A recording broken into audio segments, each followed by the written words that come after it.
दोस्तों नमस्कार। कमल ब्रॉडकास्ट में आपका स्वागत है और आज हमारे विशेष कार्यक्रम राष्ट्र प्रथम में मैं मयूर जानी आप सबका स्वागत करता हूं। दोस्तों हम जानते हैं कि हमारा देश अब अभी जो ये साल चल रहा है वहाँ हम आज़ादी का अमृत महोत्सव हम मना रहे हैं और 15 अगस्त को बहुत सारे बड़े कार्यक्रम भी होने हैं जब हमारा स्वतंत्रता दिन आएगा।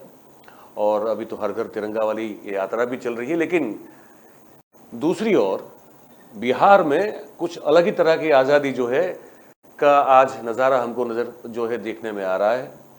नीतीश कुमार ने, जो उनकी पार्टी है जेडीयू, उस पार्टी ने भाजपा के साथ जो अपना गठबंधन था उससे आज़ाद होने का फैसला कर लिया है।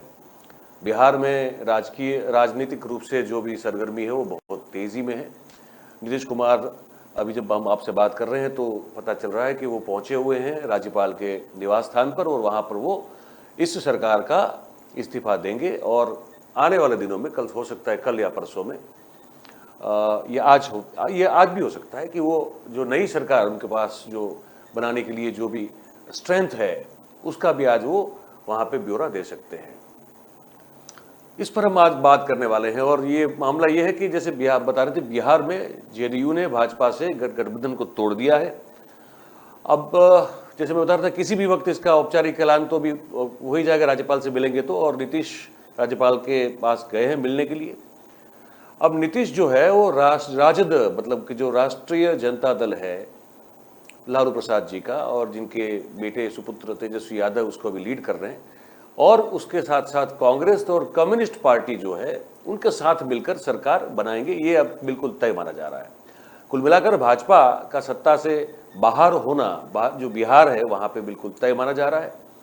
ये सब तब हुआ जब 10 दिन पहले, ये समझने वाली बात मैं बता रहा हूँ आपको, जब 10 दिन पहले यानी कि 31 जुलाई को, उस दिन भारतीय जनता पार्टी के राष्ट्रीय अध्यक्ष जेपी नड्डा, अब नड्डा साहब जो थे वो बिहार में गए थे और कई कार्यक्रमों में उन्होंने शिरकत की थी। अब यहाँ उन्होंने एक ऐसा बयान दिया था जिसने राजनीतिक गलियारों में एक बहुत बड़ी हलचल पैदा कर दी थी।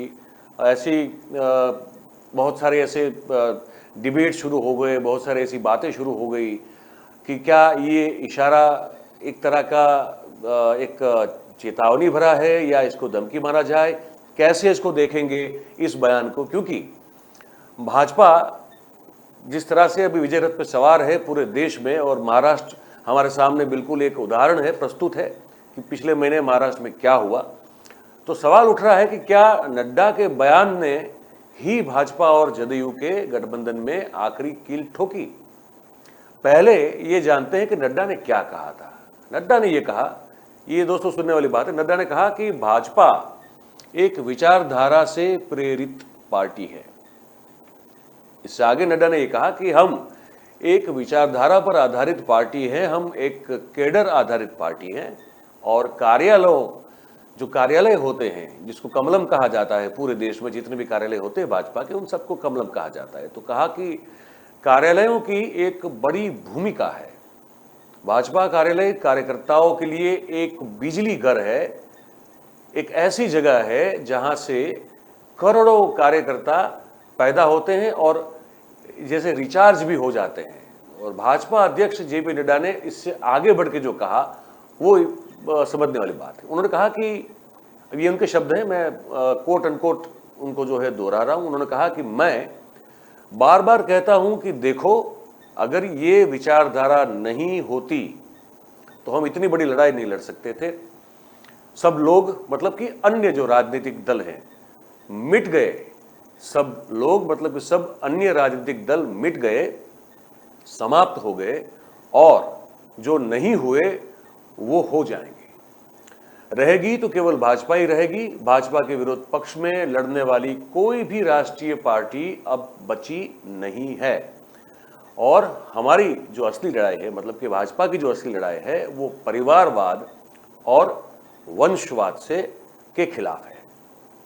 तो क्या नीतीश इस बयान को सुनकर ये समझ गए कि भाजपा उनकी पार्टी को भी वैसे ही निपटाएंगे, वैसे ही खत्म कर देंगे जैसे अभी शिवसेना का हाल होने जा रहा है महाराष्ट्र में। अब यूं तो नीतीश कुमार और भाजपा के बीच अनबन जो है वो 2020 में सरकार बनने के बाद से ही ये कह सकते कि शुरू हो गई थी। भाजपा नेताओं की बयानबाजी से नीतीश कुमार असहज महसूस करते थे। इसके बाद नीतीश कुमार को यह लगने लगा कि भाजपा अब उनकी ही पार्टी को खत्म करने पर तुली हुई है। ऐसा लगने लगा। उसके पीछे बहुत सारे कारण और ऐसी घटनाएं भी है जो इस तरफ इशारा करती रही थी कि हो सकता है कि आने वाले दिनों में भारतीय जनता पार्टी नीतीश कुमार की जनता दल यूनाइटेड को भी खत्म कर सकती है। पिछले 1 साल के अंदर नीतीश कुमार को कई बार ये लगा कि भाजपा अब उनकी ही पार्टी में सेंध लगाने की कोशिश कर रही है। मतलब कि जो उनका दल है जदयू, जिसको कहते हैं जनता दल यूनाइटेड, तो उसके विधायकों, सांसदों और नेताओं को तोड़कर भाजपा अकेले दम पर सरकार बना सकती है। ये भी खौफ नीतीश कुमार के मन में पैदा हो रहा था पिछले 1 साल से। ऐसे में उन्होंने अपनी पार्टी की निगरानी जो है बिल्कुल सख्ती से जो है करना शुरू कर दिया था। ये देखने लगे थे कि उनकी पार्टी के किस किस नेताओं के रिश्ते भाजपा से मजबूत हो रहे हैं। ऐसे लोगों को नीतीश कुमार जो है वो चुन चुन कर अपनी पार्टी से निकालने भी लगे थे। हम ये आपको पूरा ब्यौरा दे रहे हैं, उसके कुछ बिंदु भी बताने जा रहे हैं, लेकिन उसके साथ साथ हम कोशिश ये भी कर रहे हैं दोस्तों कि बिहार पटना से हमारे बहुत वरिष्ठ सहयोगी हैं, पुराने मित्र भी हैं और बहुत बड़े पत्रकार हैं बिहार के, दिनेश आनंद जी। हम कोशिश कर रहे हैं कि हम उनको जोड़ लें हमारे साथ में, तो हमारी कोशिश लगातार जारी है। जैसे ही वो हमसे जुड़ते हैं तो आपसे बिल्कुल उनको आप मुखातिब करवाएंगे और उनसे ये जानने की कोशिश करेंगे कि वहाँ अभी इस वक्त बिहार में, पटना में किस तरह की गर्मी है, राजनीतिक स्तर पर क्या गहमागहमी हो रही है, क्या उठापटक होने वाली है और अगले 3-4 दिनों में किस तरह की घटनाओं को हम देख सकते हैं। हमको आशा करते हैं कि हम जितना बने उतना जल्दी उनको हमारे साथ जोड़ पाए। तो जैसे हम कह रहे थे कि नीतीश कुमार ने सख्त निगरानी रखना शुरू कर दिया, साथ में उन्होंने ये देखा कि कौन कौन जो है वो भाजपा के करीब जा रहा है, तो ऐसे ऐसे लोगों को एक करके एक के बाद एक उन्होंने निकालना शुरू कर दिया। अब सबसे पहले जो निशाने पर आए वो थे उनकी पार्टी के प्रवक्ता अजय आलोक। अजय आलोक जो है वो जब भी डिबेट में जाते थे नेशनल चैनल्स पर या किसी भी अखबार से बात करते थे या कोई भी माध्यम से बात करते थे, तो वो उनका रुख जो है वो धीरे धीरे, भले ही वो प्रवक्ता थे नीतीश कुमार की पार्टी के, लेकिन उनका अंदाज जो हो ये होता था कि वो नरेंद्र मोदी की बड़ी प्रशंसा किया करते थे। और मतलब कि पार्टी जेडीयू है उनकी, लेकिन जैसे वो बीजेपी के प्रवक्ता उस तरह से उनका बर्ताव पिछले कुछ महीनों में उनको देखने को मिल रहा था। तो सबसे पहले निशाने पे उन्होंने ले लिया अजय आलोक को। और उसके बाद पार्टी के प्रदेश महासचिव अनिल कुमार, विपिन कुमार यादव, वंग समाज सुधार सेनानी प्रकोष्ठ के अध्यक्ष जितेंद्र नीरज। इसके बाद जो नंबर आया वो बहुत बड़े पार्टी के कद्दावर नेता का था, उनका नाम है आरसीपी सिंह। अब वो 2 साल पहले जनता दल यूनाइटेड के राष्ट्रीय अध्यक्ष हुआ करते थे। जिस इलाके से आते हैं नीतीश कुमार, मैं आपको बता दूं, वो है नालंदा, बिहार का। तो नालंदा से ही ये आरसीपी सिंह भी आते हैं, ठीक है। और वो रहे थे ब्यूरोक्रेट्स, तो उन्होंने अपना जो कार्यकाल है वो एक सरकारी बाबू के तौर पर जो है उन्होंने काम किया। लेकिन दोनों की जो, एक तो इलाका दोनों का एक है और दोनों जो है अति पिछड़ों की राजनीति करते हैं, ये बात भी बिल्कुल तय है। तो जब आरसीपी सिंह जो है उन्होंने नीतीश कुमार को ज्वाइन किया अपने सरकारी नौकरी से, जो ब्यूरोक्रेट्स थे वहाँ से उन्होंने इस्तीफा दिया, वीआरएस लिया और जुड़ गए नीतीश कुमार के साथ। और उसके बाद जो है वो पार्टी में दूसरे नंबर के सबसे कद्दावर नेता बन गए। पर जब 2021 में नीतीश कुमार ने ये, जब एनडीए में सेंट्रल कैबिनेट में जब उनको एक हिस्सा ऑफर किया जा रहा था, तो उन्होंने उस समय ये कहा था कि हम 2 या 3 से कम कैबिनेट मिनिस्ट्री नहीं लेंगे। अदरवाइज या तो हमें इतना दो या हमें नहीं चाहिए, हम संतुष्ट हैं, हमको इससे कम में कुछ संतोष नहीं होने वाला है। तो तब ये आरसीपी सिंह थे जिन्होंने, जो राज्यसभा से सांसद थे, जेडीयू से थे, पर इन्होंने जो है ये अपने आप अपने पार्टी के मुखिया को भी पूछे बगैर केंद्र में मंत्री पद ले लिया। तो वहीं से एक रिफ्ट जो है, एक खाई वो बनना दोनों के बीच जो है उसका विकसित होना शुरू हो चुका था। तो अब जैसे मैंने कहा कि बारी फिर आई आरसीपी सिंह की, क्योंकि जैसे मैंने कहा कि वो केंद्र सरकार में जदयू के कोटे से मंत्री बने थे, पर उसमें नीतीश कुमार की मर्जी शामिल नहीं थी। तो जैसे ही आरसीपी सिंह की राज्यसभा की सदस्यता खत्म हो गई, तो वैसे ही उन्होंने मंत्री पद से इस्तीफा दिया और उसके तुरंत बाद पार्टी ने उन पर कार्रवाई शुरू कर दी। पार्टी ने उन पर भ्रष्टाचार का आरोप लगाया, जिसके बाद आरसीपी सिंह ने खुद इस्तीफा दे दिया। ये उठापटक जो है वो अभी जो पिछला एपिसोड जो बहुत दमदार, जानदार, शानदार या मनोरंजक लोगों के लिए बना, वो ये था कि उन्होंने इस्तीफा दिया, फिर उन्होंने बहुत सारी बातें कही जो हम आगे जाके आपको सुनाने वाले हैं, और उसके जवाब में फिर जो है आरोप प्रत्यारोप वो सब हुए, वो भी हम आपको बताएंगे। अब इन सब के बीच में भाजपा के राष्ट्रीय अध्यक्ष जेपी नड्डा के इस बयान ने नीतीश कुमार की शंका को और मजबूत कर दिया। इसके बाद वो एनडीए का साथ छोड़कर नया गठबंधन बनाने की कोशिश में जुट गए। अब सवाल ये बनता है दोस्तों कि क्या वाकई में भाजपा सभी पार्टियों को खत्म कर देगी? ये सवाल है। अब ये मैं बताऊं, सभी विपक्ष के मन में अब ये डर है, सवाल भी नहीं है, अब तो ये खौफ बैठ चुका है कि क्या ये एक के बाद एक सबको खत्म करती जाएंगी।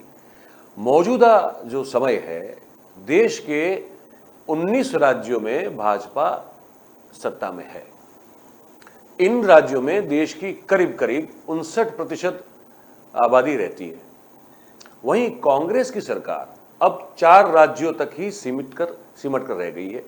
इन 4 राज्यों में देश की करीब 16% आबादी जो है वो वहां रहती है। मई 2014 में आप सबको याद होगा कि मई 2014 में नरेंद्र मोदी भारत के जब प्रधानमंत्री बने थे, उस वक्त करीब 30% आबादी पर भाजपा का शासन था, और उनके जो सहयोगी की जो सरकारें चल रही थी वो कुल मिला के 30% तक का था। वहीं 14 राज्यों में कांग्रेस और उसके सहयोगी पार्टियों की सरकार थी। बात हो रही है मई 2014 की। कांग्रेस शासित इन राज्यों में देश की 27% ज्यादा आबादी रहती थी। 4 साल बाद, मतलब कि मार्च 2018 में 21 राज्यों में भाजपा और उसके सहयोगी की सरकार थी। इन राज्यों में देश की करीब 71% आबादी रहती है, और ये वो दौर था जब भाजपा शासन आबादी के लिए और उसके लिहाज से एक समय अपनी चरम पर था, पीक पर था, जिसको कहते हैं ना कि बिल्कुल टोच पे था। और भाजपा का ग्राफ देखकर ये कहा जा सकता है कि अभी भाजपा काफी मजबूती से आगे बढ़ रहा है। ये पक्ष जो है, ये पार्टी जो है काफी मजबूती से आगे बढ़ रही है। तो क्या सवाल ये बनता है कि आने वाले फ्यूचर, मतलब भविष्य में, क्या भाजपा ही बचेगा? मतलब वो एक ही पार्टी है जो बच पाएगी? क्या इस देश में कोई विपक्ष रहेगा नहीं? ये सही है कि भाजपा तेजी से आगे बढ़ रही है, लेकिन अन्य पार्टियों के खत्म होने की बात थोड़ी अटपटी है। ये उतना भी नहीं है जितना इसको बड़ा चढ़ा के बताया जाता है। भारत एक लोकतांत्रिक देश है, यहां विपक्ष का मजबूत होना जरूरी है। ये सही है कि अभी जिन राज्यों में विपक्षी दलों की सरकारें हैं, उनमें से ज्यादातर पर परिवारवाद का आरोप है। ये तथ्य है, इसमें कोई मना नहीं कर सकता है। ऐसे में भाजपा इन राज्यों में अपनी जड़ें मजबूत करने में जुटी हुई है। हालांकि यह इतना भी आसान काम नहीं है, ये भाजपा खुद भी समझती है। भाजपा के पास अभी प्रधानमंत्री नरेंद्र मोदी का चेहरा जो है बहुत मजबूत चेहरा है, बहुत ही ब्राइट और चमकता हुआ चेहरा है। उन्हीं उन्हीं के चेहरे की बदौलत भाजपा सभी जगह लड़ाई लड़ते आ रही है, चाहे वो फिर लोकसभा हो, चाहे वो विधानसभा हो, चाहे वो स्थानिक स्वराज की इकाइयां हो, हर जगह पे उनका चेहरा प्रमुख और मुखर रहता है। ये सत्य है। अब भाजपा के सामने क्षेत्रीय दलों से लड़ने के लिए क्षेत्रीय नेताओं को तैयार करने की चुनौती है, और ये चुनौती बहुत बड़ी चुनौती है, क्योंकि आप कितने सालों तक प्रधानमंत्री के चेहरे को आगे रख के उनके नाम पर चुनाव लड़ते रहेंगे, ये एक बड़ा सवाल है जो भाजपा, जिसका जवाब भाजपा खुद भी ढूंढ रही है। भाजपा अगर वाकई में क्षेत्रीय दलों को खत्म करना चाहती है, तो उनके लिए ये जरूरी है कि वो क्षेत्रीय स्तर के ऐसे ही अपीलिंग नेता जो हैं वो तैयार करें। क्योंकि अब क्या हो रहा है कि देखिए, धीरे धीरे एनडीए का साथ सभी छोटी पार्टियां छोड़ रही है।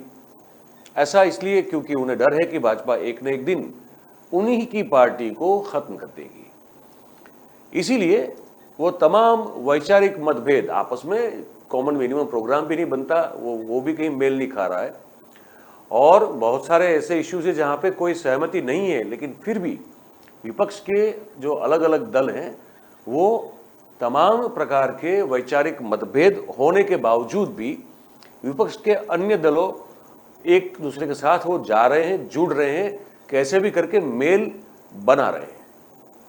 ये समझने वाली बात है, लेकिन ये हो रहा है।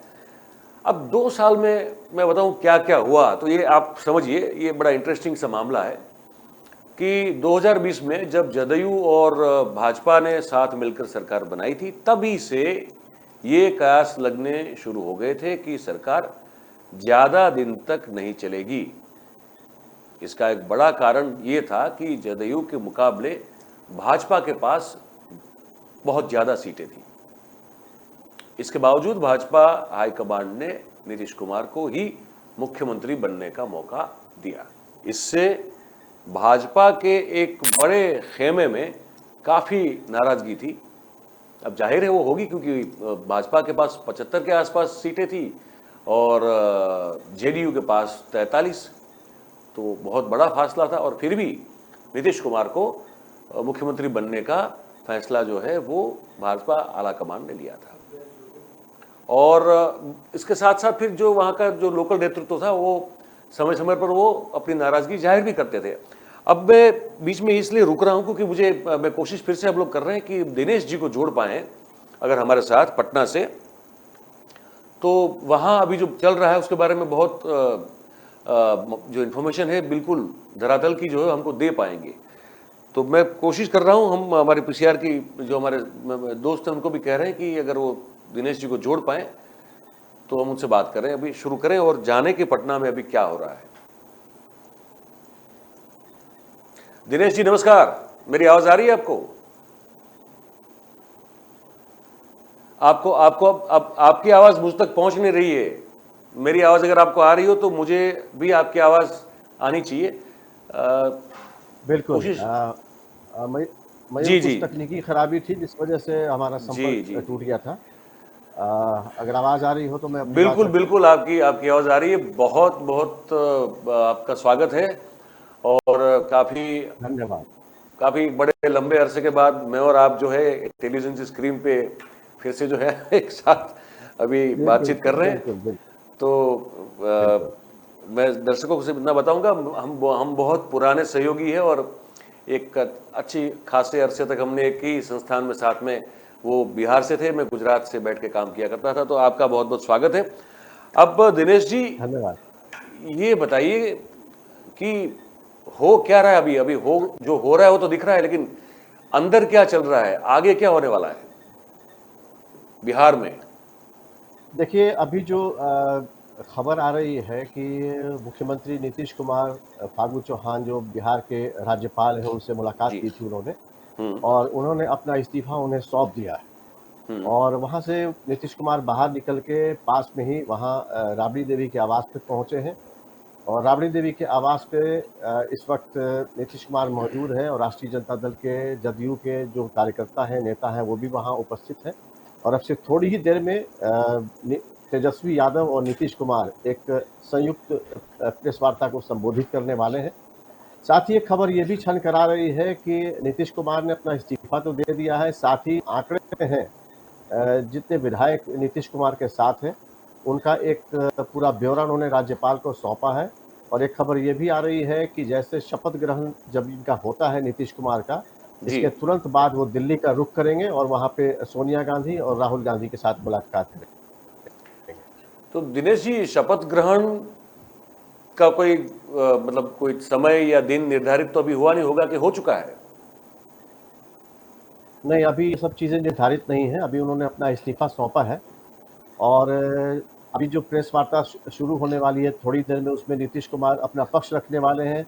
क्योंकि आपको ये बात अच्छी तरह से पता है कि पहले भी जब नीतीश कुमार ने राष्ट्रीय जनता दल का साथ छोड़ा था और वापस जी। एनडीए में चले गए और फिर से बीजेपी के साथ सरकार बनाई थी, उस वक्त लालू यादव का एक बयान आया था, उन्होंने इनका नाम पलटू राम रखा था। जी, बिल्कुल। अभी मीडिया के कई ऐसे सवाल हैं जिसका सामना आज नीतीश कुमार को करना होगा। बहुत सारी बातों की जानकारी भी वो आज देंगे। और जी। एक सबसे बड़ा जो अहम मुद्दा होगा वो ये कि आखिर वजह क्या रही कि इनको एनडीए का साथ अचानक से छोड़ना पड़ा। हालाँकि इसके पीछे अब तक जो बातें नीतीश कुमार की तरफ से सामने आ रही हैं, उनका साफ तौर पे ये कहना है कि पिछले कुछ सालों से भारतीय जनता पार्टी के साथ वो कंफर्टेबल फ़ील नहीं कर रहे थे। यानी कई जी। बार उन्हें अपमानित करने की कोशिश की गई थी। जी। लेकिन ये अपमान किस लेवल का था, अभी इन्होंने पूरी तरह से इसका खुलासा तो नहीं किया। लेकिन जी। इतना तय है कि ये काफ़ी लंबे समय से असहज थे। जी। क्योंकि आपको याद होगा मयूर कि जब इफ्तार पार्टी दी गई थी राष्ट्रीय जनता दल की तरफ से, तेजस्वी यादव ने जब इसका आयोजन किया था तो नीतीश कुमार वहाँ पहुँचे थे। बिल्कुल। और इसके बाद पटना में हज भवन में एक तेजस्वी यादव द्वारा एक कार्यक्रम आयोजित किया गया था, जहाँ सभी राष्ट्रीय जनता दल के नेताओं को आमंत्रित किया गया था। जी। उस कार्यक्रम में भी नीतीश कुमार को वहाँ शामिल हुए थे।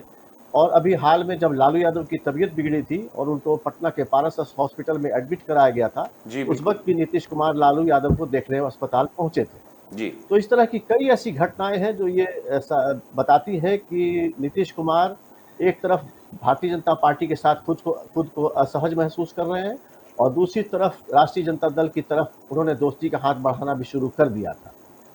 अभी आप ये जी, मयूर। जी, जी, जी, जी। आप कंटिन्यू करिए, फिर मैं मुझे मुझे मेरे मन में 2 3-4 सवाल है, पर मैं आप बिल्कुल, पूरा करें, बिल्कुल, उसके बाद मैं पूछूँगा। आप कंटिन्यू करिए प्लीज़। बिल्कुल।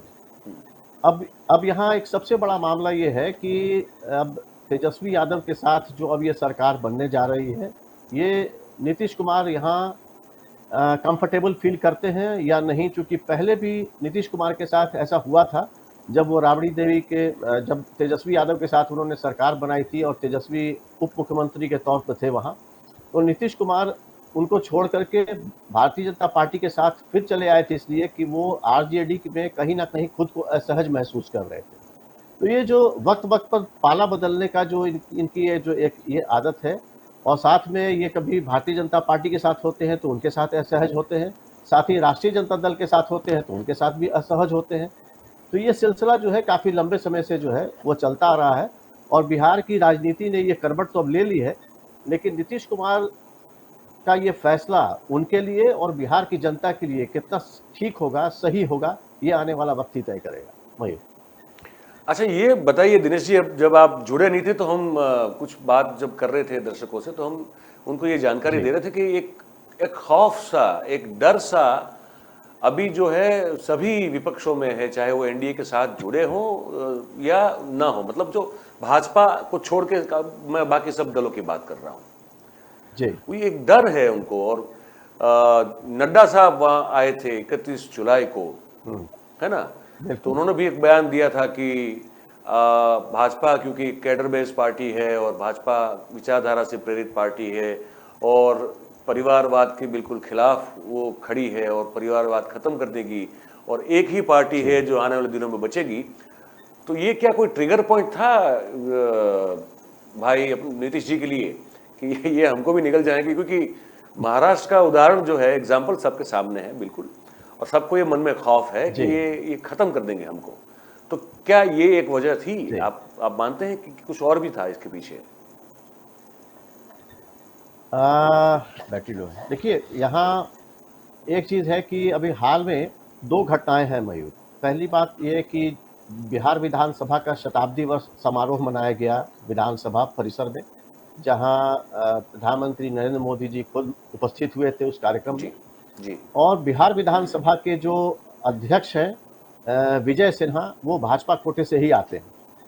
तो जो जनता दल यू के जो कार्यकर्ता थे, उनसे हमारी बात हुई तो उनका ये कहना था कि नीतीश कुमार बिहार में हमारे सर्वमान्य नेता हैं, बिहार के मुख्यमंत्री हैं जी, और बिहार विधानसभा अगर शताब्दी वर्ष समारोह मना रही है और अगर विजय सिन्हा जो उसके अध्यक्ष हैं, अगर विजय सिन्हा इस कार्यक्रम को लीड कर रहे हैं, इसकी अगुवाई कर रहे हैं, तो ज़ाहिर-सी बात है कि वहाँ उस कार्यक्रम में स्थान दिया जाना चाहिए था मुख्यमंत्री नीतीश कुमार को बिल्कुल, भी, बिल्कुल। जबकि आस-पास जितने भी होर्डिंग, बैनर्स या आप कहें तो जो एक स्मारिका वहाँ जी, प्रकाशित हुई थी, जी, उन किसी में भी वहाँ नीतीश कुमार की फ़ोटो नहीं थी। जी, तो एक तो ये चीज़ कहीं न कहीं जदयू को नागवार गुज़री। साथ में जब अभी जेपी नड्डा आए और अमित शाह जी जब आए पटना और उनका जो एक बड़ा एक कार्यक्रम हुआ और कहीं न कहीं जनता दल यू जो है, उसको एक भारतीय जनता पार्टी का शक्ति प्रदर्शन के तौर पर भी इसको देखता है। जी, उसको ये लगता है कि अगर बिहार में चुनाव अभी नहीं है, अभी कई साल बचे हुए हैं विधानसभा के चुनाव में और हम गठबंधन में अगर हैं, तो आखिर इतने बड़े कार्यक्रम के आयोजन की भारतीय जनता पार्टी को क्या ज़रूरत आन पड़ी? जी, एक तो इनको ये भी समझ में आती है बात। और दूसरी चीज़ कि जब नीतीश कुमार को कहीं न कहीं ये बात असहज तब और लगी जब जेपी नड्डा का ये बयान आया, जैसा मयूर अभी आपने कहा जी, कि जित आने वाले वक़्त में जितनी भी क्षेत्रीय पार्टियाँ हैं पूरे देश में, वो समाप्त हो जाएँगी और केवल एक ही राष्ट्रीय पार्टी यहाँ रहेंगी। हुँ, तो जेपी नड्डा राष्ट्रीय अध्यक्ष है भारतीय जनता पार्टी के और उनके इस बयान को हल्के में नहीं लिया जाना चाहिए था। हुँ, और इसके बाद कई क्षेत्रीय पार्टियाँ पूरे देश में जो हैं, हम कहें तो चूँकि मैं बिहार से आता हूँ, तो मैं बिहार की राजनीति पर ही इस वक़्त आपसे बात भी कर रहा हूँ। जी, तो ज़ाहिर-सी बात है मुझे बिहार पे ही बोलना चाहिए। लेकिन आप देखें तो बहुजन समाज पार्टी उत्तर प्रदेश में या समाजवादी पार्टी जो उत्तर प्रदेश में है, जी, बिहार में राष्ट्रीय जनता दल है, जनता दल यूनाइटेड है। जी, तो ये तमाम जो क्षेत्रीय पार्टियाँ हैं, कहीं न कहीं एक डर का वातावरण तो बना हुआ है, चूँकि जिस तरीके से भारतीय जनता पार्टी ने पूरे देश में, कई राज्यों में जिस तरीके से अपनी सरकारें बनाई हैं, उससे कहीं न कहीं एक घबराहट, एक बेचैनी का वातावरण तो व्याप्त है। मयूर। दिनेश, क्या आरसीपी सिंह जो है वो उनको महाराष्ट्र में जो एकनाथ शिंदे की जो भूमिका थी, क्या उसी भूमिका को निभाने के लिए कहा गया था? क्या ऐसा कुछ है वहाँ पे? देखिए आरसीपी सिंह के बारे में मयूर मैं ये बताना चाहूँगा कि नीतीश कुमार के काफ़ी करीबी लोग में माने जाते हैं, जी, आरसीपी बिल्कुल, सिंह। बिल्कुल। और आरसीपी सिंह आईएएस ऑफिसर थे और जी, उन्होंने वीआरएस लिया और फिर बाद में जनता दल यूनाइटेड उन्होंने ज्वाइन किया। जी, और नीतीश कुमार की अगर बात करें तो उन्होंने उन पर काफ़ी भरोसा किया, इवन कि आरसीपी सिंह के शामिल होने के बाद जनता दल यू में विधानसभा के चुनावों से लेकर लोकसभा के चुनावों तक और एक बड़ी महत्वपूर्ण भूमिका नीतीश कुमार ने उन्हें दे दी। जी।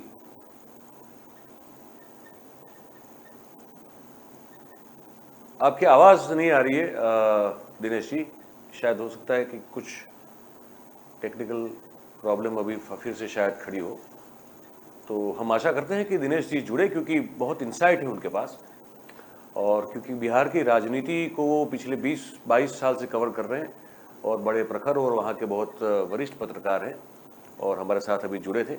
आशा करते हैं फिर से एक बार हमारे साथ वो जुड़ जाएं, तो अंदर की जो बात है, इंसाइट है, जो क्या चल रहा है, कैसे कुछ आगे करवट लेगी बिहार की राजनीति, क्या आने वाले 2024 के इलेक्शन में इस पर इस पूरी जो घटना अभी घट रही है उसका क्या एक प्रभाव हो सकता है, उसका इन्फ्लुएंस क्या हो सकता है, बहुत सारी चीज़ें जो है वो समझने की ज़रूरत है। तो हम लोग जैसे जब तक अब दिनेश जी एक बार हम फिर से हम हमारे साथ जुड़े, हम बात थोड़ी आगे बढ़ाते हैं। हम ये आपसे कह रहे थे कि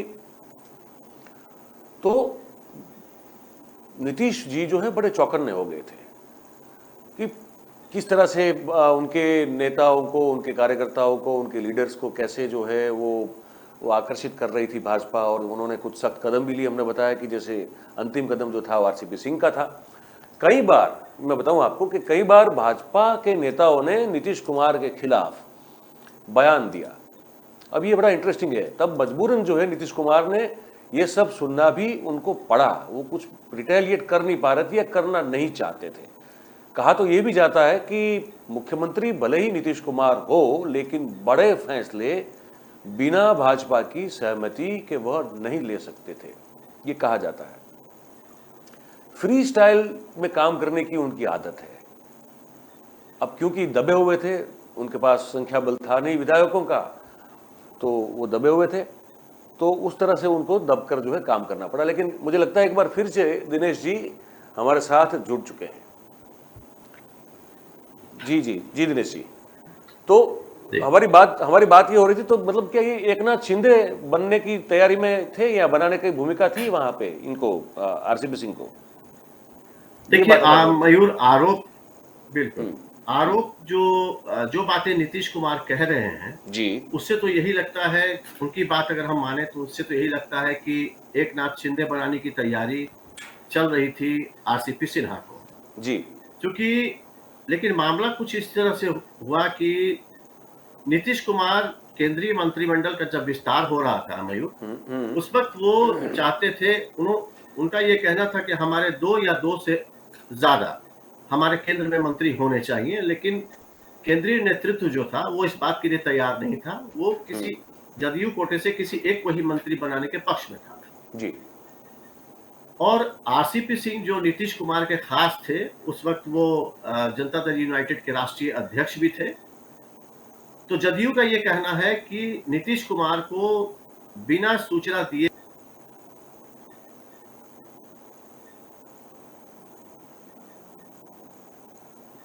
शायद मुझे लगता है फिर से वो नेटवर्क का इश्यू लगता है, वहाँ पर नेटवर्क बार बार शायद प्रॉब्लम खड़ा कर रहा है, परेशान कर रहा है। फिर से हमारे साथ जुड़ जाएंगे वो।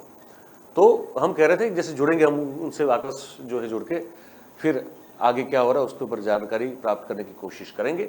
हम ये कह रहे थे कि इस दौरान अब फ्री स्टाइल में काम करना जो है वो नीतीश कुमार की आदत है। अब वो उनसे हो नहीं पा रहा था क्योंकि हर चीज़ भाजपा को पूछ के उनको करनी पड़ रही थी, तो उससे इनको बड़ी काफ़ी परेशानी हो रही थी, वो उसको सहन नहीं कर पा रहे थे। अब फिर अचानक क्या हो गया कि अब गठबंधन टूटने की कगार पर पहुंच गया, तो इसका कारण भी यही है। ये कहा जाता है कि वो परेशान थे।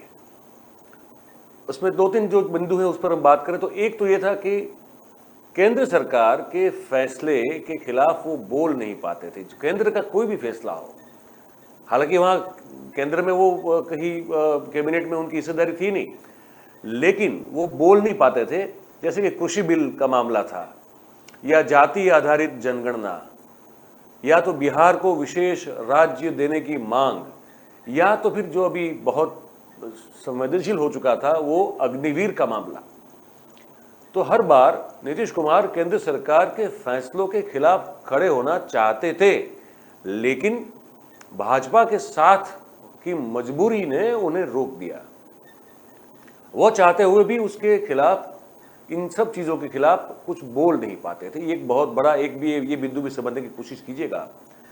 दूसरा ये है कि लोक जनशक्ति पार्टी की जो एक स्थिति हुई, उसके अंदर जो एक फूट हुई, उस घटना ने एक अल्टीमेटम दे दिया नीतीश जी को। हुआ यूं, मैं बताऊं आपको कि रामविलास पासवान जी की मृत्यु के बाद लोक जनशक्ति पार्टी में भी एक विवाद खड़ा हुआ था। उस दौरान रामविलास पासवान के बेटे और रामविलास पासवान के भाई के बीच में पार्टी को लेकर लड़ाई शुरू हुई। चिराग पासवान जो रामविलास पासवान के बेटे हैं, उन्होंने खुले मंच से हमेशा प्रधानमंत्री मोदी और गृहमंत्री अमित शाह की तारीफें वो किया करते थे।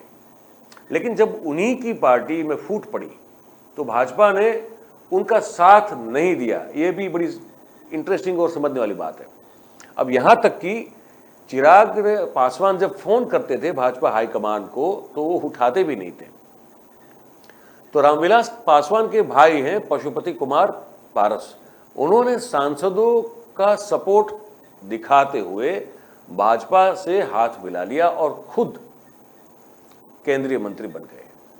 चूंकि चिराग पासवान खुद लगातार नीतीश कुमार के खिलाफ बयान दे रहे थे, इसलिए उस समय नीतीश ने भी कुछ नहीं बोला। लेकिन नीतीश कुमार ने इन सब जो घटना जो हुई, इससे खुद के लिए एक अल्टीमेटम समझ दिया। ये चेतावनी है भैया, ये अगर इनके साथ हो रहा है तो ये हमारे साथ भी कभी हो सकता है। अब ये समझने की कोशिश करते हैं कि जो जेडीयू है, इनकी प्लानिंग क्या हो सकती है। तो अब कहा जा रहा है कि अब इनके साथ आरजेडी और कांग्रेस और कम्युनिस्ट पार्टी के साथ मिलकर ये नई सरकार बनाएंगे, आने वाले कुछ ही दिनों में बन सकती है। और बिहार में एक महागठबंधन फिर से तैयार होगा, और ऐसी स्थिति में भारतीय जनता पार्टी जो है वो सत्ता से बिहार में अब किसी भी सूरत में बाहर जाती हुई हमको दिखाई दे रही है। अभी बिहार विधानसभा में अगर संख्या बल की स्ट्रेंथ की बात करें तो देखिए, कुल जो विधानसभा बैठक है वो तो 243 है, ठीक है।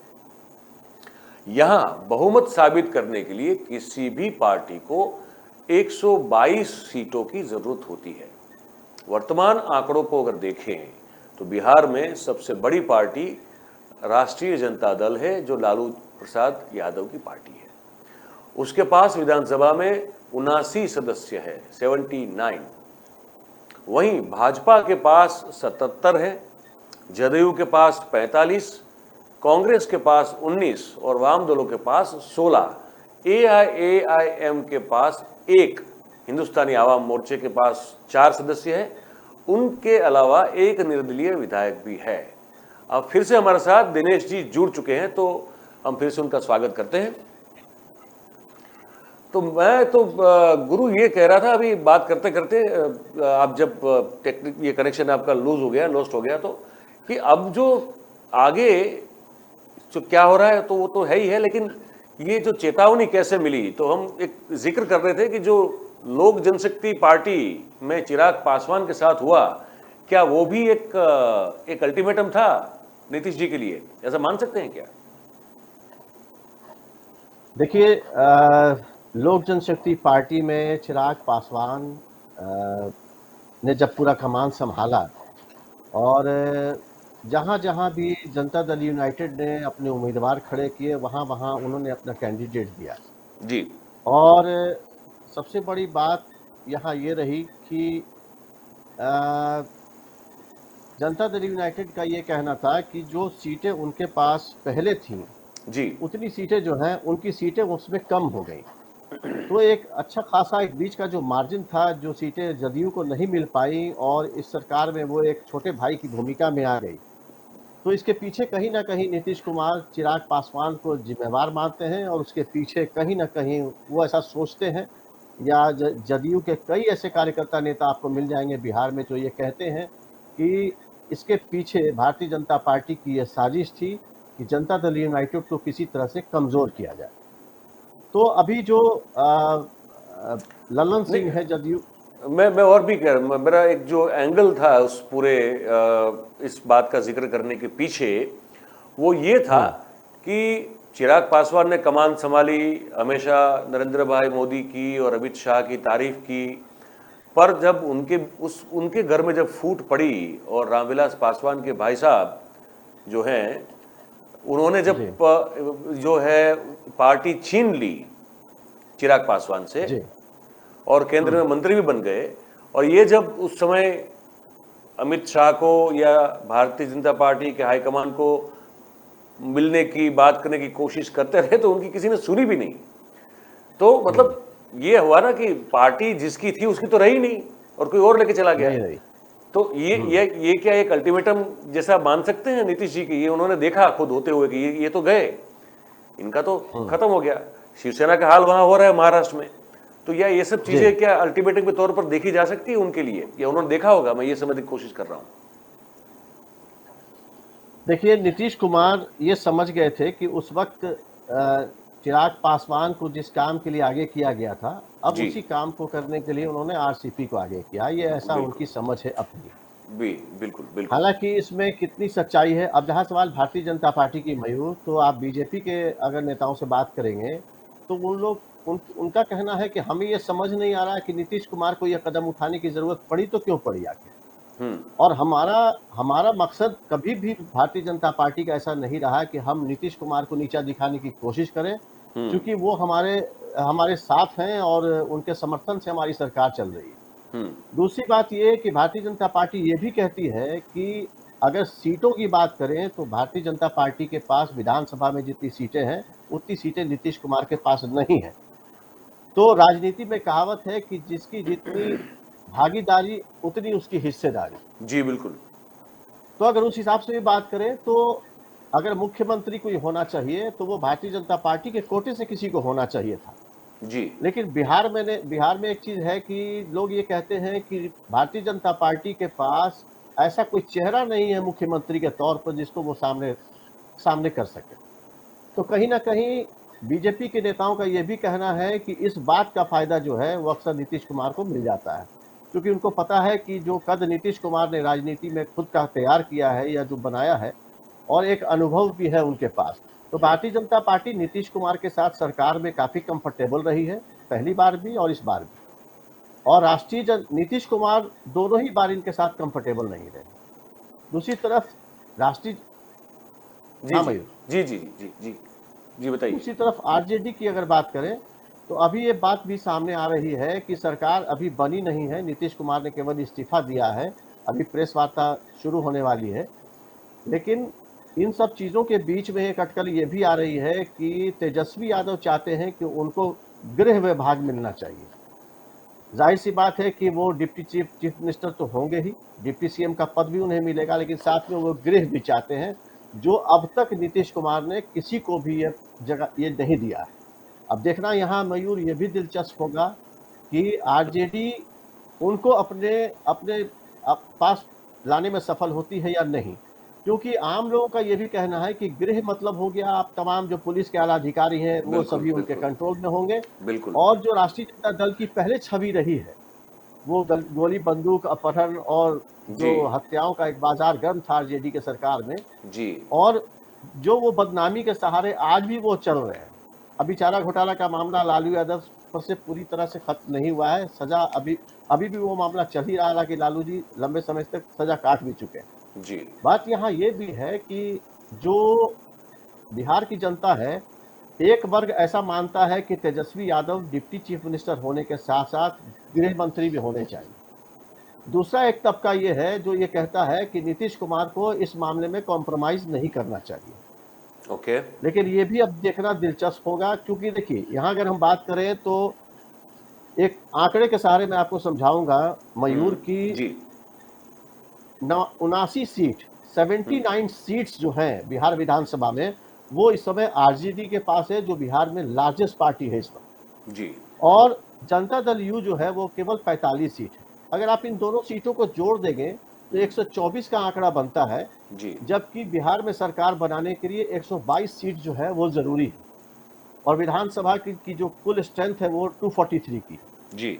तो नीतीश कुमार को कहीं ना कहीं ऐसा लगता था कि अगर तेजस्वी यादव इनके साथ सरकार बनाने को तैयार थे तो तेजस्वी यादव को ये साथ लेते। खुद इनके पास 45 विधायक थे, इसके साथ वो 124 का आंकड़ा छू रहे थे। लेकिन इन्हें वाम दलों की भी जरूरत पड़ी और कांग्रेस की भी जरूरत पड़ी, चूंकि इनको कहीं ना कहीं इस बात का भी डर है कि बीच में कहीं भारतीय जनता पार्टी कोई खेल ना कर दे। और अब जो ये है 160 के आसपास नीतीश कुमार का ये आंकड़ा पहुंच चुका है, जो कि समर्थन का एक पत्र उन्होंने दिया भी है महामहिम राज्यपाल को। मयूर जी जी। अच्छा, ये दिनेश जी ये जानना है हमें कि आपसे ये जानना है कि अब ये जो स्थिति अभी बनी है, पहले तो ये समझने की कोशिश करते हैं जो हम अभी बात कर रहे थे, आप जो कनेक्शन आपका लॉस्ट हुआ था उससे पहले बात कर रहे थे, वो ये बात थी कि एक कारण ये बताया जाता है कि वो असहज इसलिए महसूस कर रहे थे क्योंकि बहुत सारे जो केंद्र सरकार के फैसले थे उससे वो सहमत होते नहीं थे, लेकिन वो अपनी असहमति प्रकट नहीं कर पाते थे। जैसे कृषि बिल हो गया, या अभी अगर अभी की बात करें तो अग्निवीर वाला जो मामला है ना, बिल्कुल, तो वो हो गया। तो ऐसे बहुत सारे ऐसे निर्णय हुआ करते थे जिसकी वो निंदा या टीका करना चाहते थे, सहमत नहीं होना चाहते थे, लेकिन फिर भी उनको उस मामले में चुप रहना पड़ता था। तो क्या आपको लगता है ये एक बड़ा मजबूत कारण हो सकता है क्या?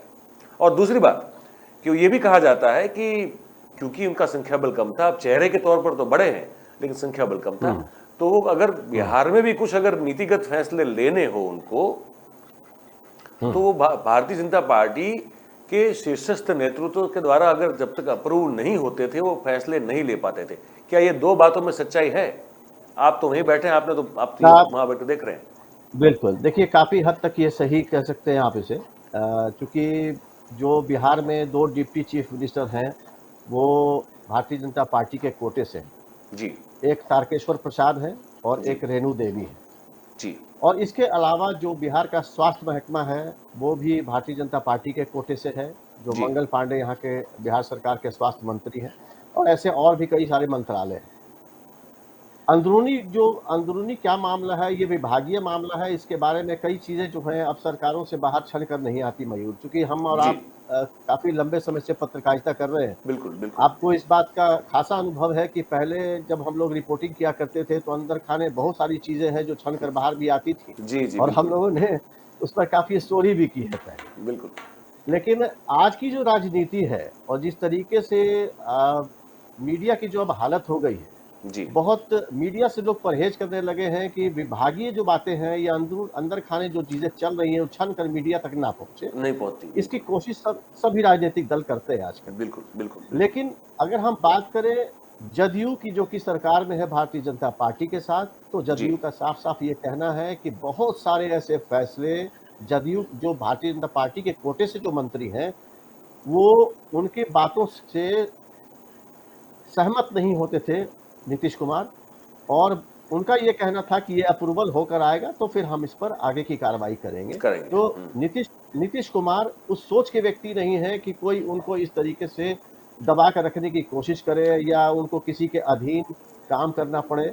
मतलब तो कहीं न कहीं फ्री स्टाइल में काम करने वाले आदमी थे, अपने निर्णय खुद लेके खुद हिसाब से काम करना, बिल्कुल, ये उस तरह की बिल्कुल, उनकी कार्य पद्धति रही है। जी जी जी। बिल्कुल। हम्म, तो यहाँ कुछ कमी देखी जा रही थी उनके लिए, हम्म, और लेकिन नीतीश कुमार एक गंभीर व्यक्ति हैं और जल्दी मुँह नहीं खोलते। सबसे बड़ी बात ये है कि उन्होंने आज जो ये कदम उन्होंने उठाया है, इसमें एक गहरी राजनीति छिपी हुई है मयूर, जिसकी तरफ मैं आपका ध्यान आकर्षित करना जी चाहूँगा। जी बिल्कुल। वो ये कि अगर उन्होंने भारतीय जनता पार्टी को हमेशा ये समझाने की कोशिश की कि मेरे संबंध राष्ट्रीय जनता दल के साथ भी अच्छे हैं, आप सचेत रहें। तो दूसरी तरफ आरजेडी को भी ये समझाने की कोशिश उन्होंने कही कि भारतीय जनता पार्टी के साथ मेरे रिश्ते आज भी अच्छे हैं। तो ये जो आप जैसे अब एक अभी हाल का एक उदाहरण ले लें कि महामहिम राष्ट्रपति जी द्रौपदी मुर्मू जी हुई, तो जब जी उनको समर्थन देने की बात आई थी, तो नीतीश कुमार ने एनडीए को समर्थन उन्होंने दिया था। बिल्कुल। तो ज़ाहिर-सी बात है, जो नरेंद्र मोदी जी चाहते थे वैसा नीतीश कुमार ने किया। तो इस तरह की पहले भी कई सारी चीज़ें सामने आई हैं जब उन्होंने भारतीय जनता पार्टी को समर्थन देकर और आरजेडी को ये जताने की कोशिश की कि हमारे संबंध जैसे पहले थे आज भी वैसे हैं, और दूसरी तरफ इफ्तार पार्टी के बहाने या फिर लालू जी को अस्पताल में देखने जाने के बहाने भी भारतीय जनता पार्टी को ये जताने की कोशिश की कि मेरे संबंध राष्ट्रीय जनता दल के साथ भी अच्छे हैं। बिल्कुल लेकिन ये नौबत इतनी जल्दी यहाँ तक आ जाएगी, ये अभी फिलहाल किसी ने सोचा नहीं था मयूर। ये सोचा नहीं था, ये बात बिल्कुल सही है कि यहाँ तक आ जाएगी, ये सोचा नहीं था। जी, मैं एक चीज और जानना चाहता हूँ आपसे दिनेश जी कि अब जी। ये जो भी अब स्थिति बनी हुई है अभी, एक बात साफ है कि उन्होंने अपनी इस सरकार को तो अब त्याग पत्र दे दिया, ठीक है। बिल्कुल, ये सरकार भाजपा के साथ जो उनकी सरकार बनी थी, अब वो सरकार का कार्यकाल समाप्त हो गया, अभी वो खत्म हो गया, हाँ, बिल्कुल। ठीक है। हुँ, अब आप कह रहे हैं कि वो गए हैं राबड़ी देवी के घर पे, फिर कुछ समय के बाद पत्रकार वार्ता कर रहे हैं या करने वाले होंगे या शायद शुरू हो भी चुकी होंगी। अच्छा, जी, जी। अब फिर जा रहे हैं दिल्ली। पर अब एक चीज तो तय है कि अब वो गृह मंत्रालय वाला मामला कैसे सुलटेगा नहीं सुलटेगा, वो अपने हम लोगों को 1-2 दिन में पता चल जाएगा। लेकिन इतना तो तय है कि वो आरजेडी, कांग्रेस, वामपंथियों को लेकर सरकार बनाने जा रहे हैं। बिल्कुल। अब 25 में चुनाव होंगे विधानसभा के, हुँ, बिल्कुल, तो आप समझ लीजिए ऑलमोस्ट समझ लीजिए 3 साल का तो वक्त है अभी भी। बिल्कुल। तो कैसे आप इसको देखते हैं, कैसे चलेगा ये पूरा इनका जो ये जो कारवां है, जो अभी महागठबंधन फिर से हो रहा है? क्योंकि गिरिराज सिंह का अभी हम बयान सुन रहे थे, हमने जब कार्यक्रम शुरू किया उससे पहले उनका एक बयान हम सुन रहे थे कि वो कह रहे थे कि नीतीश कुमार जो है वो राजनयिक रूप से बहुत महत्वाकांक्षी है और उनको प्रधानमंत्री बनना है, इसलिए अब इन्होंने गठबंधन हमारे साथ तोड़ दिया। अदरवाइज तो उनका तो जितना सम्मान हमने रखा है उसका उतना तो कोई रख ही नहीं सकता था। ये गिरिराज सिंह का बयान था। तो क्या लगता है ये 3 साल कैसे आप देख रहे हैं बिहार की राजनीति में, क्या क्या हो सकता है? देखिए, इसमें तो मयूर कोई संदेह नहीं कि राजनीति में जो भी है उसका जो एक जो अंतिम ख्वाहिश हम कह सकते हैं कि जो होती है, वो हर पॉलिटिशियन ये चाहता है कि वो बिल्कुल, प्रधानमंत्री के बिल्कुल। पद तक पहुंचे। बिल्कुल बिल्कुल। और नीतीश कुमार के दिल में क्या है ये बहुत पहले से लोग जानते हैं। वो प्रधानमंत्री बनने का सपना वो पहले भी देखते रहे हैं और वो बिल्कुल। सपना उनके आज भी उनके कायम है। दूसरी बात कि ये जो आप कह रहे हैं कि जो अभी चुनाव, अगला जो विधानसभा चुनाव है, वो उसके बीच का जो ये सब वक्त है, ये जी कैसे गुजरेगा? जी, कैसे देखिए, गुजरेगा? यहाँ अभी एक चीज और है कि अभी बात तेजस्वी यादव की कर रहे थे हम। तेजस्वी यादव, लालू यादव के परिवार के अंदर खाने आप देखें तो कई तरह के विवाद आप अक्सर देखते हैं जो सामने आते रहते हैं। जी जी बिल्कुल। लालू जी के छोटे पुत्र हैं तेजस्वी यादव, जो अभी इस बार डिप्टी चीफ मिनिस्टर होंगे, पहले भी डिप्टी चीफ मिनिस्टर थे। और उनके जो बड़े लड़के हैं उनका नाम है तेज प्रताप यादव, जो पहले बिहार सरकार में स्वास्थ्य मंत्री हुआ करते थे। तो अब कयास ये भी लगाए जा रहे हैं कि जो तेज प्रताप यादव हैं, जो बड़े पुत्र हैं लालू जी के, वो भी इस सरकार में मंत्री होंगे, मंत्रिमंडल में उनको भी शामिल होना है।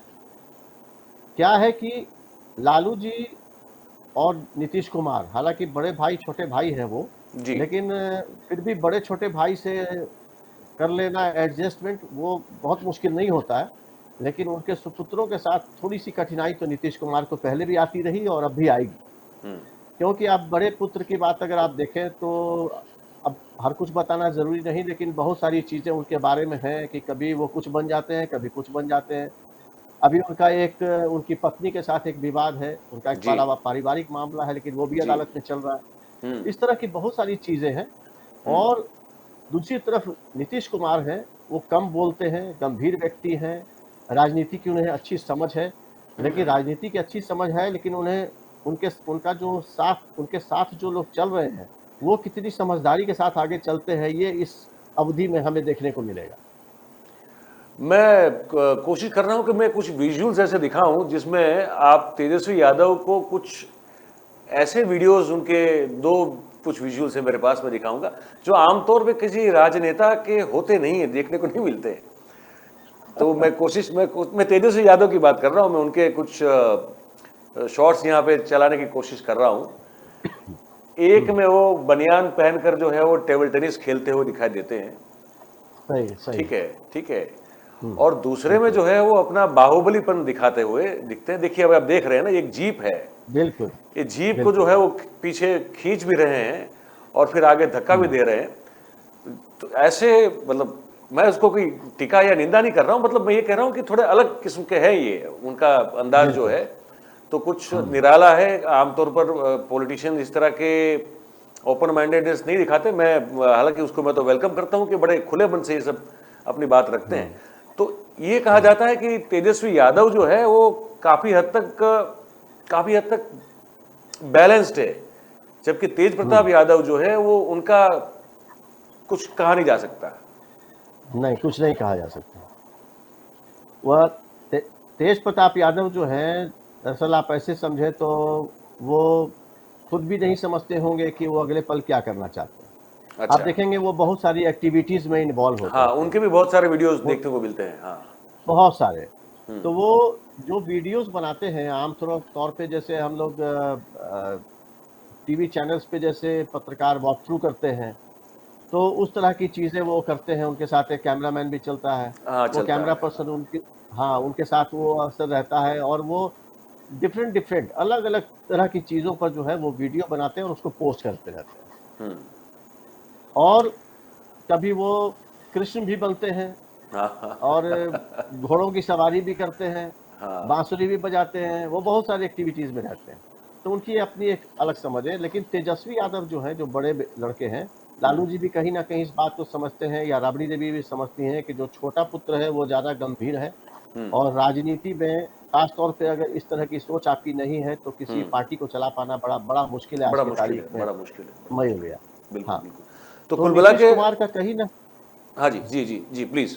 हाँ हाँ, नीतीश कुमार को का एडजस्टमेंट अगर हम कहें तो तेजस्वी यादव के साथ हो जाता है, हो क्योंकि जाता है। तेजस्वी कुछ थोड़ा गंभीर भी है, और चाचा कह के चूंकि संबोधित करते हैं तो वो आदर और सम्मान भी वो देते हैं अपने चाचा को। भाई, तो कुल मिला के क्या आप जो कह रहे हैं उसको समझते हुए ये अगर हम समराइज़ करना चाहें इस कार्यक्रम को, अब हम अंत की ओर लेके चल रहे हैं, तो अगर समराइज़ करना चाहें दिनेश जी, आप प्लीज़ मेरी बात सुन के अगर आपको कोई टिप्पणी करनी हो तो ज़रूर करें, कि क्या ये समझा जाए कि अब आने वाले जो 3 साल है बिहार की राजनीति में, वो 3 साल एक तरह से कहें कि ये जो महागठबंधन जो अब बनने जा रहा है या जो सत्ता में बैठेगा, उनके लिए ये ऐसा कुछ होगा कि जैसे किसी को तलवार की धार पर जब चलना हो, तो जो जिस तरह से संभल के चला जाए, उतना ही उनके लिए जो है वो लाभदायी होगा, क्योंकि अगर तलवार की धार पर चलना ये होता है कि कहीं इधर उधर हो गया तो आपको तलवार चीर सकती है। तो क्या ये कहा जा सकता है? देखिए मयूर भाई, यहाँ दो बातें हैं, मैं आपको बताऊं। पहली बात, कांग्रेस का समर्थन नीतीश कुमार को मिल रहा है। ईडी पूछताछ कर रही है सोनिया गांधी से भी और राहुल गांधी जी से भी। दूसरी तरफ सीबीआई के शिकंजे में लालू यादव के जो बहुत ही खास भोला यादव इस वक्त उनकी कस्टडी में है सीबीआई के। एक तो ये है। इससे पहले भी आयकर विभाग ने छापा मारा था और काफ़ी घंटे तक जो है राबड़ी देवी के आवास पर तलाशी हुई थी। तो कांग्रेस तो भारतीय जनता पार्टी की सरकार से परेशान चल रही है, दूसरी तरफ आरजेडी जो है वो भी परेशान चल रही है। नीतीश कुमार परेशान इन चीज़ों से नहीं है, लेकिन वो परेशान, उनकी परेशानी का सबब कुछ और है। वो ये कहते हैं कि मुझे जो सम्मान मिलना चाहिए वो नहीं मिल रहा है, और एक नाथ शिंदे बनाने की तैयारी में थे आरसीपी सिंह को, ये मामला है सारा। जी। अब बात यहाँ ये है कि ये जो 2-2.5 साल का जो सफ़र है, ये नीतीश कुमार जिस तरह के समझदार पॉलिटिशियन हैं, वो इसे हैंडल तो कर लेंगे। लेकिन इसके बाद अगला विधानसभा जो चुनाव आना है, वो भारतीय जनता पार्टी के लिए मुश्किलों भरा होगा। वो कैसे, तो मैं इस पर आपको कुछ कहना चाहूँगा। जी। वो ऐसे है कि बिहार में 243 सीटें हैं, 243 विधानसभा में। जी। तो लालू यादव का जो माई समीकरण है, वो टूट नहीं सकता, क्योंकि अच्छा। यादव हमेशा तेजस्वी यादव के साथ होंगे, और जो मुस्लिम वोटर्स हैं वो भी तेजस्वी यादव के साथ होंगे। तो ये ठीक उनका है। माई समीकरण जो है ठीक है। आज तक इंटैक्ट है। अच्छा। दूसरी ओके। बात ये, एक तो ये, दूसरी बात कि कांग्रेस के अपने जो कुछ वोट बैंक हैं, जहां अभी आप देखेंगे तो करीब 19 सीटें अभी भी कांग्रेस के खाते में हैं। जी बिल्कुल। तो ये इसी के आसपास बने रहने की संभावना है कांग्रेस के अगले विधानसभा चुनाव में भी। हालांकि 19 का जो आंकड़ा है, ये कोई बहुत अच्छा आंकड़ा तो नहीं है, नहीं है। लेकिन आज की तारीख में कांग्रेस हाशिए पर खड़ी है। इसमें 20 तो नहीं होगा, कुछ 19 होने की संभावना जरूर है कांग्रेस की गिनती में। और जो वाम दल है वो अपनी जगह पे है, वो इसी 15, 16 और 20 के आंकड़े के आसपास रह जाते हैं। तो ये जो अति पिछड़ा का वोट बैंक है नीतीश कुमार का अपना जो है, वो जो माई समीकरण है लालू यादव का, मुस्लिम और यादव, ये तो इंटैक्ट होगा। दूसरी बात कि नीतीश कुमार को पलटू राम भले कहा जाए, लेकिन इसमें दो राय नहीं कि जो विकास बिहार में हुआ है, इसके पीछे नीतीश कुमार का एक बहुत बड़ा हाथ है। जी। अभी अगर आप बिहार कभी आए, मैं आपको आमंत्रित करता हूं, आपको मैं घुमाऊंगा भी, तो आप बिल्कुल, देखेंगे बिल्कुल। कि बहुत सारी चीज़ें ऐसी हुई हैं, खास करके कंस्ट्रक्शन में। और चूंकि नीतीश कुमार जो है खुद इंजीनियर भी हैं, तो उनका कंस्ट्रक्शन वाले कामों में जो है थोड़ा दिल ज़्यादा लगता है। उन्होंने जो सड़कों से लेके और जो फ्लाईओवर्स को लेकर के जो काम किए हैं, जो ट्रैफिक को जो सुधारा है उन्होंने, उनकी काफ़ी लोग तारीफ करते हैं इस मामले में। आलोचना इस मामले में होती है जब कभी इस पार्टी में तो कभी उस पार्टी में, इसको लेके एक आलोचना तो हो रही है, तो सारे टीवी चैनल भी आज डिबेट कर रहे हैं इसी पर। बिल्कुल, बिल्कुल। तो आने वाला जो विधानसभा का चुनाव होगा, उसमें अगर राष्ट्रीय जनता दल और जनता दल यूनाइटेड, कांग्रेस और जो वाम दल है, अगर ये वहाँ भी साथ होते हैं, तो जाहिर सी बात है कि भारतीय जनता पार्टी को यहाँ बहुत मुश्किल का सामना करना पड़ सकता है। मयूर। तो भाई लोकसभा का चुनाव एक साल उससे पहले हो जाएगा, 2024 में होगा, तो बिल्कुल। वहाँ क्या स्थिति देखते हैं आप 24 में? देखिए, भारतीय जनता पार्टी ने जो काम किया है 2014 के बाद से, अगर आप अब तक कहें, तो जो काम किया है उसकी बहुत लोग सराहना करते हैं कि एक बहुत अच्छा काम हो रहा है। आप दूसरी बात ये भी देखें कि विधानसभा में अगर आप चिराग पासवान की बात को एक बार किनारे भी कर दें जी। कि चिराग पासवान ने क्या किया, तो भारतीय जनता पार्टी छोटे भाई की भूमिका में थी और बड़े भाई की भूमिका आ गई पिछले विधानसभा के चुनाव में। ठीक इससे है। इतना तो तय है कि भारतीय जनता पार्टी ने काफ़ी मेहनत की और अपने आंकड़े, जो उनके जो नंबर्स थे, उस नंबर्स को वो काफ़ी ऊपर तक लेकर गई है। जी। और जिस तरीके से जो विज़न है भारतीय जनता पार्टी का इस समय, उसमें हम ये कह सकते हैं कि लोकसभा के चुनाव में खास करके कहीं न कहीं दिक्कत तो नीतीश कुमार को होनी है, को भी होनी है, क्योंकि भारतीय जनता पार्टी लोकसभा के चुनाव में यहाँ अच्छा प्रदर्शन करेगी, ऐसा मेरा मानना है। अच्छा, तो कुल मिला के लोकसभा में जब चुनाव होगा तो आप ये मान रहे हैं कि लोग केंद्र की सरकार ने जो काम की है उसको देखकर वोट करेंगे, और जब 25 जी। में बिहार विधानसभा का चुनाव होगा तो वहाँ फिर हाँ। आप जो बता रहे थे वो समीकरण काम करेगी, और वहाँ भाजपा को दिक्कत हो सकती है, ये आपका मानना है। हो दिनेश जी सकता आप। है। एक चीज़ और मैं, जी हाँ, बिल्कुल बिल्कुल मयूर, बिल्कुल एक बात बिल्कुल और मैं जाने से बिल्कुल पहले कहना चाहूँगा बिल्कुल।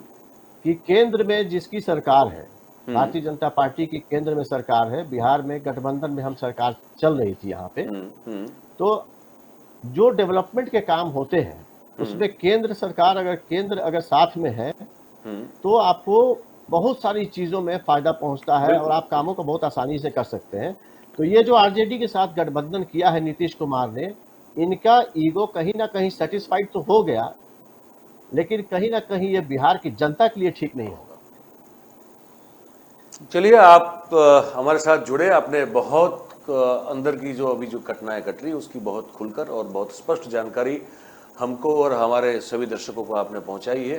दिनेश जी, हम आपसे ऐसे ही जुड़ते रहेंगे और आपका स्वास्थ्य जल्दी अच्छा हो जाए, क्योंकि आप, हमें मालूम है कि दर्शकों को बता दें कि दिनेश जी का फ्रैक्चर है एक पैर, और उनको बिल्कुल बेड रेस्ट के लिए बोला गया है, लेकिन जब हमने उनसे रिक्वेस्ट की तो आज हमारे साथ वो आके जुड़े हैं।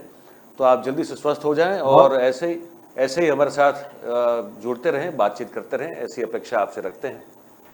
बहुत शुक्रिया आपका। आपका बहुत बहुत बहुत धन्यवाद। धन्यवाद।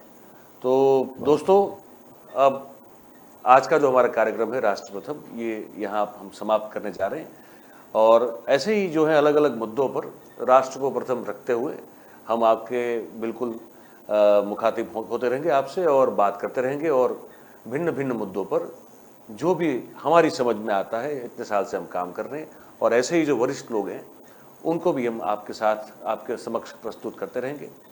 आज के लिए बस इतना ही है, और हमें अब इजाज़त दीजिए, फिर मिलेंगे। धन्यवाद, नमस्कार।